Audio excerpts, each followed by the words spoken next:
For decades, we've relied on central authorities to keep the internet running. Governments to regulate, corporations to host, banks to transact. We willingly gave up control for the sake of order. But then came a radical new idea. What if we didn't need a middleman? What if the internet could be governed by no one and everyone at the same time? A world where the rigid central computer server cracks and explodes into a cloud of interconnected nodes, forming a glowing decentralized network with no single point of failure. The architects of Web3 call this decentralization. They say it's a revolution, a promise of true freedom and democracy. But what if it's also the most dangerous idea on the internet? What if removing central authority also removes accountability? Today, GENSHIFT isn't here to tell you if decentralization is good or bad. We're here to present both sides of this dangerous, powerful coin. We'll explore its utopian promise and its anarchic threat, and then we'll let you decide.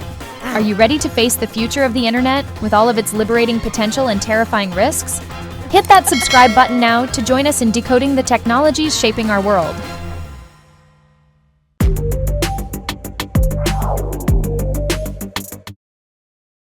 One, the promise, freedom from a central authority.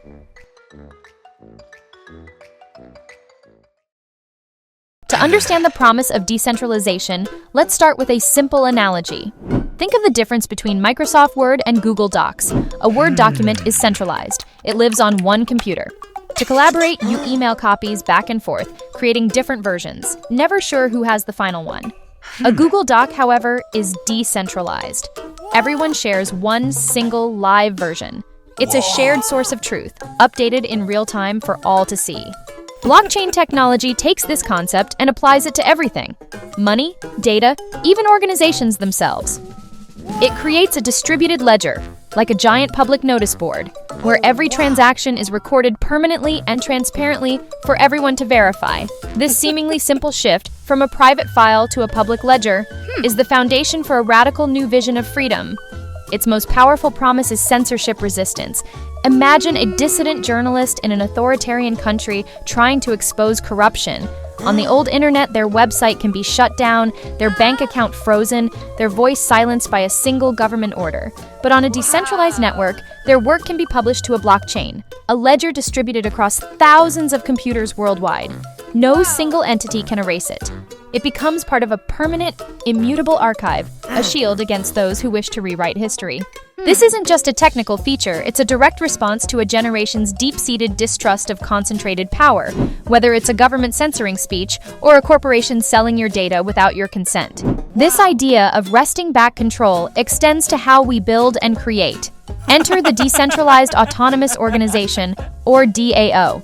A DAO is essentially a company that runs on code, governed by a community of members instead of a CEO and a board of directors. The rules are transparent, written into smart contracts that execute automatically. This model empowers individuals to collectively build and manage projects on a global scale. Take MakerDAO, for instance. It allows a global community to govern a decentralized stablecoin, DAI, providing a transparent alternative to traditional financial systems that often exclude millions. Or consider Giveth, a platform where charitable donations are tracked on the blockchain, flowing directly to projects with no intermediaries taking a cut, ensuring your money makes the impact you intended. Even artists are finding new power. NFTs provide verifiable ownership for digital creators, allowing them to build sustainable careers in a world that long struggled to value their work. In each case, the pattern is the same. Removing the middleman creates a direct, transparent, and more equitable connection. It's a utopian vision of an internet built not on the authority of the few, but on the verifiable trust of the many. 2. The threat, anarchy, and accountability. But every utopia has its shadow. The very architecture that promises freedom from control can also become a blueprint for chaos. What happens when you remove the referee from the game? The same permissionless, immutable, and anonymous features that shield a journalist can also protect a criminal. This is the dark side of decentralization, where the absence of authority creates a vacuum filled by anarchy and exploitation. The evolution of online black markets tells this story perfectly. The original Silk Road was a centralized darknet site, and law enforcement eventually took it down. But the model adapted. Today, criminal enterprises have become more decentralized. As blockchain analytics firm Chainalysis reports, they've migrated from single websites to a distributed network of encrypted messaging apps like Telegram. A drug dealer can now advertise a channel with a spray-painted QR code, use an automated bot to handle sales, and launder the cryptocurrency proceeds through mixing services to obscure the trail. This network has no central server to seize, no single point of failure, making it far more resilient and harder to dismantle.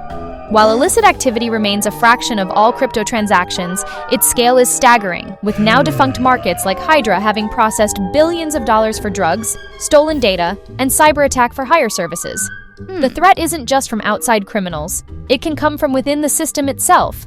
The most infamous cautionary tale is the story of the DAO. In 2016, it was the largest crowdfunding project in history. A venture capital fund with no managers, holding nearly 14% of all Ethereum in circulation at the time. But there was a flaw in its code, a vulnerability known as a recursive call exploit. An attacker found it and began draining funds, siphoning away $50 million. The community descended into chaos. With no CEO to make a decision, they were paralyzed. The debate became a philosophical crisis. Should the immutable blockchain be altered to get the money back? The contentious decision to perform a hard fork, a rollback of the entire network's history, saved the funds but shattered the community, creating a permanent split that resulted in two separate blockchains, Ethereum and Ethereum Classic. The DAO hack was a brutal lesson. Code is law is a terrifying prospect when the code is buggy. And this danger has only escalated. The modern DeFi landscape is littered with catastrophic failures. In just over a year, the Ronin bridge was exploited for over $615 million due to compromised private keys. Poly Network lost $602 million from a smart contract bug, and the Wormhole bridge was drained of $326 million. These aren't just numbers, they represent shattered projects and evaporated life savings. In a truly decentralized system, there is often no insurance, no government bailout, and no undo button. The combination of machine speed exploits and the slow, messy reality of human consensus is a recipe for disaster. Freedom from authority also means freedom from protection. 3. The psychology of control, why we seek both. So why does this single idea, decentralization, provoke such passionate devotion from some and such deep-seated fear in others? The conflict isn't just about technology. It's a reflection of a fundamental paradox deep within human psychology, our competing desires for autonomy and security. This technological debate is a mirror held up to our nature. A powerful lens for understanding this is the locus of control theory, developed by psychologist Julian Rotter. It suggests we all fall somewhere on a spectrum. On one end, you have an internal locus of control. People here believe they are the masters of their fate. Their successes and failures are a result of their actions. They say things like, "I create my opportunities."